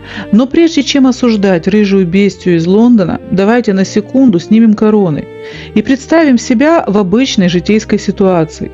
Представьте, вы живете в квартире, которая досталась вам от отца. Вы там законная хозяйка. И вдруг ваша соседка, пусть будет из 17-й квартиры, красавица, умница, вся в шелках, вешает на свою дверь табличку, где рядом с ее номером висит ваш номер. Но она не просто вешает табличку, она идет в кадастр и подает документы, что ваш отец на самом деле был женат неправильно, а значит квартира по праву ее, потому что она племянница вашего папы. Она заказывает себе визитки, где указывает ваш адрес как свой, пишет во всех соцсетях, что вы самозванка, и скоро она вас выселит. Приходит на общедомовое собрание в платье, на котором вышит план вашей гостиной, и заявляет: это все мое, просто покаместь я там не живу. Чтобы вы чувствовали. Приятно? Вот именно в такой ситуации оказалась Елизавета. История уже сказала свое слово. Елизавета была королевой. Но Мария Стюарт, поджуживаемая дядями, решила, что может просто переписать кадастр в свою пользу. Но давайте вернемся в Париж. Чтобы вы понимали, я не сошла с ума со своими примерами про квартиры и кадастры. В те времена геральдика была официальным юридическим документом. Нанести чужой герб на свою вещь тогда было ровно тем же самым, что сегодня поделать подпись в дарственной на дом. Итак, под зорким оком короля Генриха II и под сладкое свиристение своих могущественных дядей Гиз 16-летняя Мария Стюарт начинает настоящую атаку на легитимность Елизаветы. И делала она это не в тайных письмах, а максимально публично, нагло и красиво. Представьте, торжественный обед. На него приглашены послы со всей Европы, включая английского посла. Слуги выносят блюда. И посол Англии бледнеет. Почему? Потому что на каждой серебряной тарелке, на каждом кубке и даже на ложках нанесен герб Марии. Что там было? Рядом с французскими лилиями и шотландским львом красовались 3 золотых леопарда Англии. Для чего это делалось? Это был прямой сигнал всему миру. Елизавета в Лондоне никто. Настоящая хозяйка Англии ест из этой тарелки. Это кажется мелочью, но в XVI веке текстиль стоил целое состояние. И Мария приказывает расшить все столовое белье гербом 3 королевств. Каждый раз, когда гости вытирали руки салфеткой, они видели эмблему Англии под короной Марии Стюарт. Это был изысканный, но смертельно опасный троллинг. Мария буквально вытирала руки о претензии Елизаветы на трон. Каждый лакей, каждый паж, который подавал Марии вино или нес ее шлейф, был одет в ливрею с вышитым гербом Англии. Представьте, сотни слуг в Париже ходят и своим видом провозглашают: «Мария – королева Англии». Для любого дипломата это было равносильно официальному объявлению войны. Мария начала подписывать официальные государственные документы как Мария – королева Франции, Шотландии, Англии и Ирландии. Ее дядя-кардинал лично следил за тем, чтобы на всех письмах, уходивших папе Римскому или королю Испании, стояла печать с английской короны. Почему это было безумием? Давайте будем честны. Мария была в этой ситуации красивым инструментом. Король Генрих II подгавкивал, потому что хотел использовать Марию как таран против Англии. Дяди Гизы раздували ее эго, внушая: «Ты божественная, ты законная, а эта Лиза просто досадная помеха». Мария, будучи юной и ослепленной собственной красотой, не понимала. Она не просто украшает салфетки, она называет Елизавету бастардом на весь мир. А для Елизаветы, которая только что чудом выжила в Тауре и надела корону, это был вопрос не просто чести, а выживания. Друзья мои, вы же наверняка не хотите, чтобы мы нагрянули к вам с обыском и нашли в посудомойке тарелки с гербом Елизаветы или ливрей ваших слуг с ее гербом в вашей стиральной машине. Просто ставьте лайк и летим в историю дальше. Друзья мои, теперь давайте пошагово разберем, как наша ослепительная бабочка Мария Стюарт, сама того не замечая, начала порхать прямо в эпицентр грандиозной катастрофы. Расставим все точки над «и», чтобы картина стала предельно ясной. 2 и 3 апреля 1559 года происходит событие, которое должно было стать триумфом католического мира. Франция и Испания подписывают мир. Зачем это было нужно? Все просто. 2 великие державы решили перестать бить друг друга и объединиться против общего врага, против протестантской Англии. В Париже потирали руки. Теперь-то мы покажем этой Елизавете, кто здесь настоящая королева. Это был момент величайшей самоуверенности Франции. Они чувствовали себя настолько сильными, что решили устроить по этому поводу праздник, который мир запомнит навсегда. И мир запомнил, но совсем не так, как они планировали. В честь мира и сразу 2 королевских свадеб в Париже объявляют грандиозный рыцарский турнир. На улице Сен-Антуан кипят страсти. Король Генрих II, наш главный фанат Марии, несмотря на свои 40 лет, решит тряхнуть стариной. Он выходит на ристалище в цветах своей возлюбленной Дианы де Пуатье, черном и белом. Он сияет, он непобедим, пока не вызывает на поединок молодого графа Монтгомери. Во время столкновения копье Монтгомери ломается, и острый обломок через прорезь шлема вонзается королю прямо в глаз, пробивая мозг. 10 июля 1559 года, после 10 дней невыносимых мук, Генрих II умирает. Для Марии Стюарт это был удар в самое сердце. Она потеряла своего главного защитника, человека, который позволял ей абсолютно все. Но в ее юной голове это выглядело иначе. Казалось бы, нужно плакать и молиться. Но посмотрите, что происходит на самом деле. Со смертью Генриха II статус Марии взлетает до небес. Она теперь королева Франции. Ее муж Франциск II теперь король. А она его законная и единственная повелительница. Поскольку Франциск был мальчиком болезненным и не слишком волевым, фактическую власть в стране берут дяди Марии, Франсуа и Шарль де Гизы. Друзья мои, конечно, у многих из вас сейчас возникнет резонный вопрос, а куда же делась ослепительная Диана де Пуатье? Женщина, которая десятилетиями была настоящей королевой Франции, пока официальная супруга Генриха II Екатерина Медичи послушно рожала детей и стояла в тени. Давайте пошагово проследим финал этой великой фаворитки. Это была сцена, достойная лучших античных трагедий, где занавес опускается под холодный шепот мести. Представьте эти 10 дней. Представьте эти 10 дней, пока король Генрих II медленно и мучительно умирал. Диана де Пуатье, понимая, что ее мир рушится вместе с дыханием короля, каждый день посылала гонцов к дверям его спальни. Она молила, плакала, требовала пустить ее проститься, коснуться руки того, кто обожал ее 25 лет. И тут на пути встала Екатерина Медичи. Она преобразилась в секунду. Все 25 лет проглоченных обид, унижений и молчания выплеснулись в одном холодном взгляде. Екатерина впервые за четверть века улыбалась. Она не пустила соперницу даже на порог. Как только Генрих испустил последний вздох, месть Екатерины превратилась в ледяной ураган. Она не стала ждать похорон. Первым делом она потребовала вернуть все украшения короны. «Снимите это немедленно». Таков был посыл. Диана вернула все, до последнего жемчуга. Екатерина отобрала у Дианы ее любимый, парящий над водой замок Ченонсо. «Это подарок короля, теперь это мой трофей», — сказала Екатерина и выслала Диану в мрачноватый замок Шумон. Екатерина словно стирала Диану из истории Франции ластиком, приговаривая: «Ступай с миром, бабушка, твое время вышло». А что же Мария Стюарт? Вот тут, друзья мои, наступает момент, который заставляет нас задуматься. Ведь Мария Стюарт обожала Диану.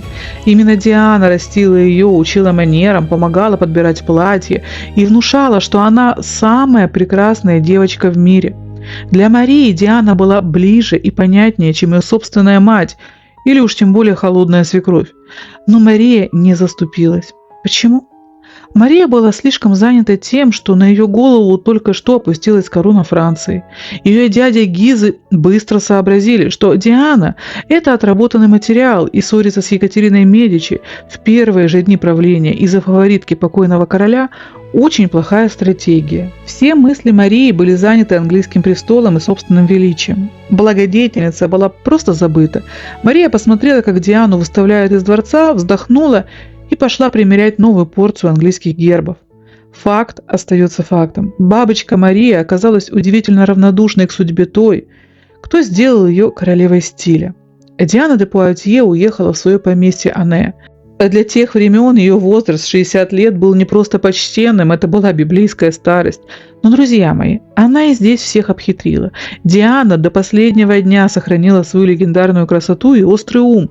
Она прожила в изгнании еще 6 лет и тихо скончалась в возрасте 66. А теперь давайте на минуту отвлечемся от блеска бриллиантов и шелка. Для тех, кто до сих пор считает, что место Марии Стюарт было на английском троне по справедливости, у меня есть несколько отрезвляющих фактов. Пока Елизавета в холодном Лондоне, образно выражаясь, выходила замуж за Англию, вникая в каждый государственный грош, наша Мария во Франции была просто марионеткой, красивой, изящной, но абсолютно ведомой, и дергали за ниточки ее любимые дядюшки Франсуа и Шарль де Гизы. В эти 17 месяцев во Франции правил не король-подросток Франциск и не его красавица-жена, правили Гизы. И правили они так, что у обычного народа, от лавочника до дворянина, волосы вставали дыбом, налоги росли, протестантов гнали на костры, а государственные решения принимались в узком кругу семьи де Гиз. Людям это, мягко говоря, не нравилось. Представьте, вы живете в стране, где ваш король – бледная тень, а его жена – иностранка, которая больше озабочена английским гербом, чем французским хлебом. А в марте 1560 года чаша терпения переполнилась. Группа заговорщиков решила спасти короля от влияния гиз. План был прост – ворваться в замок, схватить гизов и открыть глаза юному королю. Но шпионаж у дяди работал лучше, чем швейцарские часы. Заговор раскрыли. Гизы не просто казнили заговорщиков, они устроили шоу. Сотни людей были повешены на зубцах замка, четвертованы или утоплены в Луаре. А теперь представьте картину. После обеда королевский двор во главе с Марией Стюарт и ее мужем Франциском выходит на балкон замка. Светит солнце, поют птицы, а прямо перед ними на крюках и веревках качаются трупы. Течет кровь и слышны крики последних выживших. И Мария стояла там, она не упала в обморок, она не бросилась в ноги к дядьям с мольбой о пощаде, она не увела мужа в покой, она стояла и смотрела. Для тех, кто видел эту казнь снизу со стороны народа, Мария в тот день перестала быть романтической принцессой. Она стала жестокой королевой, частью той самой машины гиз, которая переламывала людей ради власти. Елизавета I в это время тоже не была ангелом, но она понимала цену народной любви. Мария же, ослепленная своим величием, считала, что королева имеет право смотреть на казни, как на театральное представление. А теперь давайте на мгновение отодвинем в сторону шумные пиры и кровавые казни. Нам нужно поговорить о чем-то более тонком, тихом и страшном. О долге, который был оплачен чужой жизнью. Помните нашу Марию де Гиз, ту самую львицу, о которой мы говорили раньше. Это была женщина-крепость. Она не просто правила Шотландией, она ее выгрызла у врагов зубами, держась за каждый клочок земли, чтобы передать его своей дочери. Она сидела на этом колючем троне не ради власти. Она работала хранителем места. Она жила в седле, в доспехах, в вечных переговорах, сгорая от тоски по ребенку, которого не видела годами. И эта бесконечная борьба, это одиночество в итоге свели ее в могилу. В июне 1560 года сердце великой женщины остановилось. Она умерла, сделав главное – сохранила Шотландию для Марии Стюарт. А теперь, друзья мои, давайте сделаем глубокий вдох и поставим себя на место 17-летней Марии Стюарт. Представьте, вы не видели мать с детских лет. Все, что вы о ней знаете, это письма и отчеты. Но вы знаете, что она умерла ради вас, буквально. Мать могиле. Трон ваших предков, трон Стюартов, за который она билась, теперь пуст. Там хаос, там протестанты, там нужны вы, законная королева. Ваши действия. Неужели вы бы не бросили все, чтобы поехать и хотя бы коснуться холодного лба той, кто подарил вам жизнь и корону? Неужели тень матери не звала вас домой, в те самые холодные шотландские туманы? Вы же так громко кричите на каждом углу, что вы королева Англии.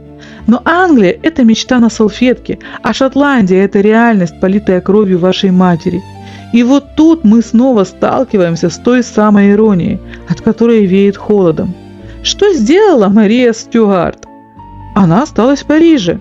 Она плакала? О да! Она рыдала так, что ее шелковые платки можно было выжимать ведрами. Она носила самый изысканный траур. Она принимала соболезнования с таким видом, будто мир рухнул. Но она не двинулась с места. Почему? Потому что здесь были балы, здесь были дяди Гизы, здесь был статус королевы Франции. А Шотландия – это сурово, это дико, это опасно. А Мария была слишком французской, слишком нежной для этих скал. И вообще, зачем ехать в нищую Шотландию, когда можно продолжать играть в королеву Англии, не вставая с мягкого дивана в Париже? Друзья мои, давайте на секунду включим воображение и похулиганим с историей. Если бы на месте нашей бабочки Марии в этот момент оказалась рыжая бестия Елизавета Тюдор, та самая, которой, по мнению французского двора, нечего было делать на троне, как вы думаете, что бы произошло? Представьте, Елизавете сообщают, что ее мать, допустим, умерла, а трон под угрозой. Вы думаете, она бы села вышивать английских леопардов на салфетках и плакать в 3 ручья? Да Елизавета была бы на причале раньше, чем гонец успел бы доесть свой завтрак. Она бы не просто бежала впереди паровоза, хотя паровозы тогда были только в мечтах Леонардо да Винчи. Она бы сама этим паровозом была. Она бы переплыла этот Ла-Манш на плоту, если бы потребовалось, и ворвалась в Эдинбург с криком: «Так, кто тут крайний на мой трон? А ну разошлись!» Почему? Да потому что Елизавета была хищником, который вырос в джунглях Тауэра. Для нее власть была не красивым аксессуаром, а единственным способом выжить. Ведь как ни крути, а оперировать должен хирург, учить учитель, а править политик.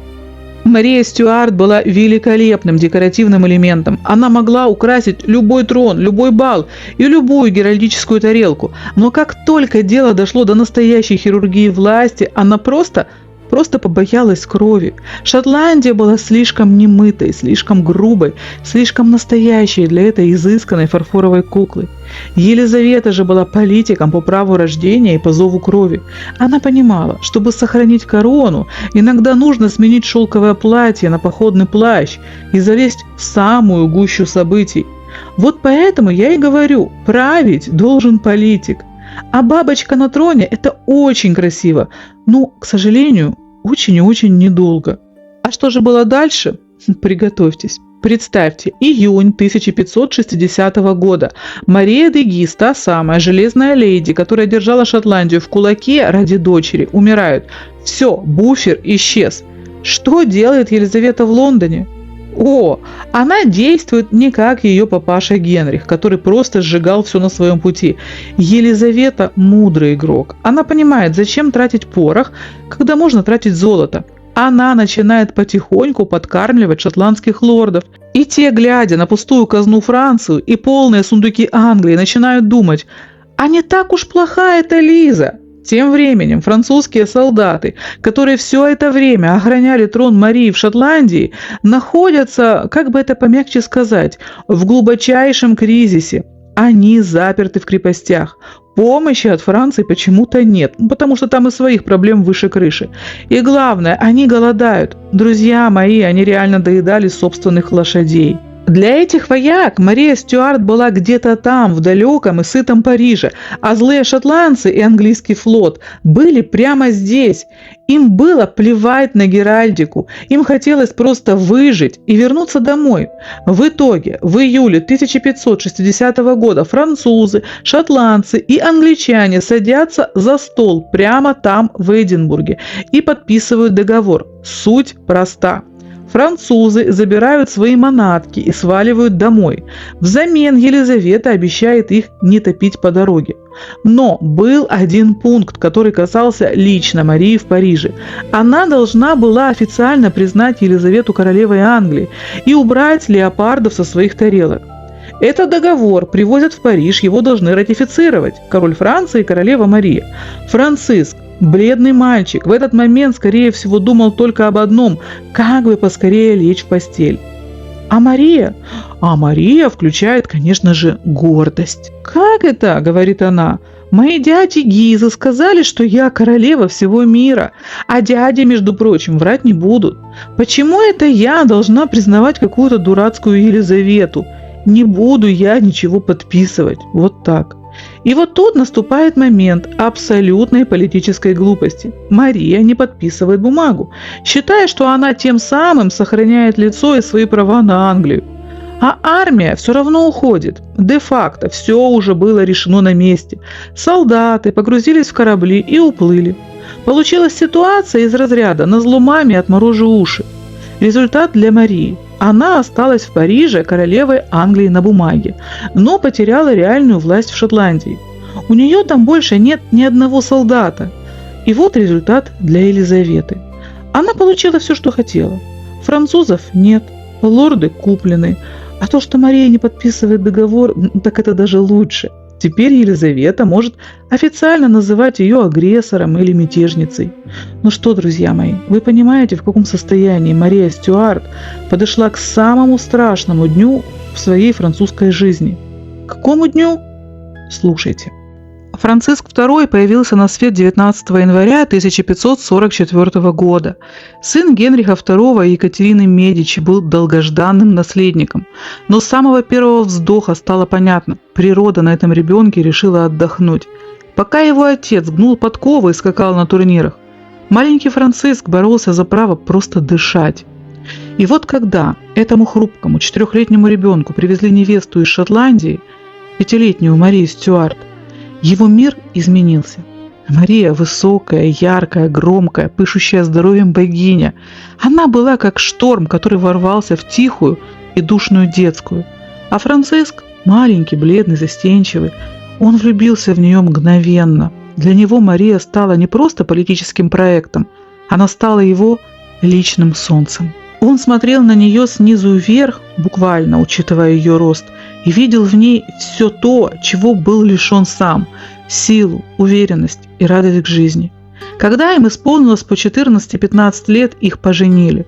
Это была самая красивая и самая печальная пара Европы. Мария блистала на балах, а Франциск старался не упасть в обморок от тяжести собственной мантии. Давайте заглянем в его медицинскую карту, чтобы вы понимали, с чем приходилось жить этому королю-ребенку. Аденоиды. Из-за них он не мог дышать носом. Рот мальчика был всегда полуоткрыт, что придавало ему несколько отсутствующий вид. Хронический отит. У него постоянно болели уши. В те времена это не лечили, и инфекция годами дремала внутри. И, конечно, задержка роста. Рядом со 180-сантиметровой Марией он казался ее младшим братиком, а не мужем. Еще у него были слабые легкие. Любая простуда превращалась для него в затяжной кошмар с кашлем и лихорадкой. Общая хрупкость, его кости и суставы были настолько слабыми, что он быстро начинал уставать даже от обычной прогулки. Но знаете, что самое удивительное? Несмотря на все это, между ними была искренняя нежность. Мария не презирала своего слабого мужа. Напротив, она была его защитницей. Она была его единственной, кто мог рассмешить его, когда у него болела голова, и единственной, чье мнение было для него законом. Франциск был королем-марионеткой в руках гизов. Но в личных покоях он был просто мальчиком, который боготворил свою высокую и прекрасную жену. Он позволял ей и ее дядьям править страной, лишь бы она была рядом и улыбалась ему. Это была трагедия бледной луны рядом с ярким солнцем. Франциск понимал, что он лишь тень Марии, но он был самой счастливой тенью в мире до тех пор, пока инфекция в ухе не решила, что пора ставить точку в этой истории. Друзья мои, давайте наберемся мужества и заглянем за расшитые золотом занавески королевской опочивальни. Чтобы понять трагедию этого мальчика, нужно осознать, то, что его убило, не прилетело из ниоткуда. Это был тихий убийца, который годами обустраивал себе уютное гнездышко прямо в его голове. Как это росло? Давайте переведем с медицинского на человеческий. У Франциска с самого раннего детства были аденоиды, разросшаяся ткань в носоглотке. Из-за этого он всегда дышал ртом, а его слуховые трубы были постоянно забиты. В среднем ухе мальчика постоянно хлюпала жидкость. Каждая простуда превращалась в отит. Но в XVI веке не было антибиотиков. Врачи говорили: поболит и пройдет, приложите теплую припарку. Но инфекция не уходила. Она уходила еще глубже. Прямо за ухом у нас есть кость. Я не помню, как она называется, можете написать. Так вот, внутри она похожа на пчелиные соты, вся в мелких дырочках. Гной из среднего уха начал просачиваться именно в эти соты. Представьте себе закрытую консервную банку, которую забыли на солнце. Внутри копится давление, газы и гниль. Стенки кости медленно, месяц за месяцем, истончались под напором этого яда. В ноябре 1560 года давление стало критическим. Гной проел тонкую костную перегородку, которая отделяла ухо от мозга. События развивались с пугающей скоростью. Вот как это было. 16 ноября 1560 года Франциск находится в Орлеане во время охоты или, по другим данным, во время вечерни в церкви. Он внезапно падает в обморок. Сильнейшая головная боль, тошнота. У короля воспаляется левое ухо. Начинается жуткий нарыв. В те времена это называли злокачественной опухолью в ухе. Боль была такой, что 16-летний подросток кричал на весь замок. К его постели вызывают знаменитого хирурга Амбруаза Паре. Паре понимал, за барабанной перепонкой скопился гной, который давит на мозг. Он предложил радикальный метод – трепанацию черепа, чтобы выпустить гной. И вот тут вмешалась Екатерина Медичи и дяди Гизы. Они испугались. Вскрыть голову королю? Если он умрет под ножом, хирурга казнят, а их обвинят в убийстве. В итоге операцию запретили. Вместо того, чтобы выпустить гной, врачи начали делать то, что умели – кровопускание. И без того бледного и слабого мальчика выкачивали кровь литрами, окончательно убивая его иммунитет. Его поили слабительными и вызывали рвоту, чтобы вывести дурные соки. Результат? Франциск слабел на глазах. Нарыв внутри головы рос, инфекция перешла на оболочки мозга. К началу декабря стало понятно, что это конец. 5 декабря 1560 года Франциск II скончался, не дожив 1,5 месяца до своего 17-летия. Он умер на руках у своих врачей, под плач Марии Стюарт и молчаливое, сосредоточенное ожидание Екатерины Медичи. Вся его эпоха продлилась всего 17 месяцев. Мальчик, который так искренне любил свою шотландскую богиню, ушел, оставив ее вдовствующей королевой в 18 лет в стране, где ее больше никто не защищал. По законам Франции белый цвет – это не про фату и не про праздник. Белый траур – цвет призраков и великой скорби. И Мария Стюарт снова надевает белое. На этот раз без улыбки. Она белая королева в абсолютно белых покоях, где даже воздух кажется застывшим. Она заперта там на 40 дней. Так положено, чтобы мир понял, не несет ли вдова под сердцем наследника. Мария ждет, прислушивается к пустоте внутри себя, еще не зная, что ее французская сказка оборвалась на полуслове. Но пока Мария тонула в белом шелке, ее мир уже поделили хищники. Из тени наконец-то вышла та, кого Мария так опрометчиво называла купчихой. Но Екатерина Медичи не обиделась. Нет, она просто вспомнила, что она дочь банкиров. Теперь она не тихая вдова, она королева-мать. Екатерина открыла свою главную бухгалтерскую книгу, где каждая насмешка невестки была записана с точностью до цента. Пришло время выбивать долги, и банкирша вышла из тени, чтобы забрать у Марии все – влияние, драгоценности и право дышать парижским воздухом. Счета предъявлены. И пощады не будет. А в это время в Лондоне, за полосой холодного моря, Елизавета Тюдор задула свечу на своем столе. Ей не нужно было кричать от радости, она просто сделала пометку в своем списке врагов. В графе «Угроза из Франции» теперь стало пусто. Мария Стюарт перестала быть для нее грозной соперницей с армией великой державы за спиной. Теперь это просто 18-летняя вдова без будущего в Париже. Елизавета улыбнулась в темноте. В списке тех, кого больше можно не бояться, прибавилось одно очень красивое имя. А я всегда говорил, Елизавета моя дочь. Просто при жизни делал вид, что сомневаюсь. Две королевы выходят на арену. Но на этом острове места хватит только одной. Продолжение следует.